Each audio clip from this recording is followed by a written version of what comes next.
नमस्ते साथियों, जय हिंद, वंदे मातरम। आदरणीय भाइयों और बहनों, आज के वीडियो का विषय है संगति, अर्थात अच्छे इंसान की संगति। रामायण में तुलसीदास जी ने कहा है, सट सुधर ही सत संगति पाई, पारस परस कु धातु सुहाई।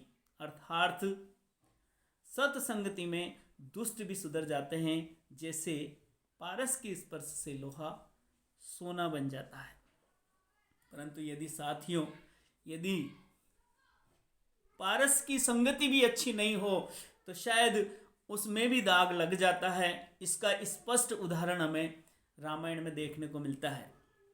राम के राज्याभिषेक की शानदार तैयारियां चल रही थी। जितनी खुशी कौशल्या को थी, उससे भी अधिक खुशी कैकेयी को थी। कैकेयी, सुमित्रा और कौशल्या तीनों का व्यवहार आपस में अद्वितीय था और तीनों रानियां राम को श्रेष्ठ और अच्छा, बहुत गुणवान पुत्र मानती थी और तीनों के मन में एक ही बात थी कि राम राजा बने और हम सब इस बात से खुश होकर राज्याभिषेक की तैयारियां करें। इस दौरान जितनी तैयारियां कौशल्या माता कर रही थी, उतनी ही तैयारी कैकेयी भी कर रही थी। लेकिन साथियों, आपको पता है कैकेयी की एक प्रिय दासी थी मंत्रा। मंत्रा नहीं चाहती थी कि राम राजा बने, वो भरत को राजा के रूप में देखना चाहती थी। और ये बात उसको बहुत बुरी लगी कि भरत राजा बने, राम राजा नहीं बने।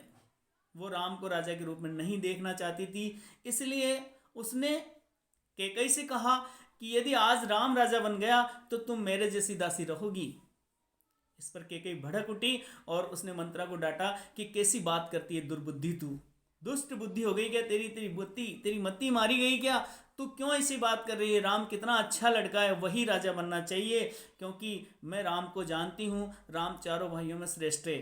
ऐसी कैकेयी की बात सुन करके मंत्रा फिर जोर से कहा मंत्रा ने कि मुझे क्या मतलब आ रहा है इस बात से, मुझे तो आपसे कहना था कि आप बाद में पछताएंगी, राजा राम नहीं भरत बने। ये मैंने आपसे कहना था और मैंने आपसे कह दिया। इस पर थोड़ी देर बाद कैकेयी सोचती रही और फिर उसके दिमाग में आ गया कि हाँ, ये सही कह रही। साथियों, कैकेयी के समझ में आ गई और उसने राजा दशरथ से 2 वर मांग लिए, राम को वनवास और भरत को राज तिलक।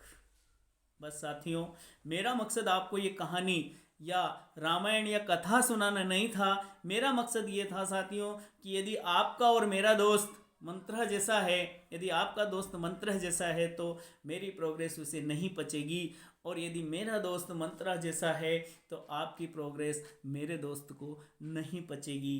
तो इसलिए आपसे अनुरोध है, अनुनय विनय है कि मंत्रा जैसे दोस्तों से दूर रहे, ऐसे लोगों की बात में ना आए। हमारे समाज में कहीं पर कोई भी व्यक्ति यदि प्रोग्रेस कर रहा है, आगे बढ़ रहा है, तो हमें मंत्रा जैसे साथियों से दूर रहना चाहिए और ऐसे लोगों की संगति से हमें बचना चाहिए। जय हिंद, वंदे मातरम।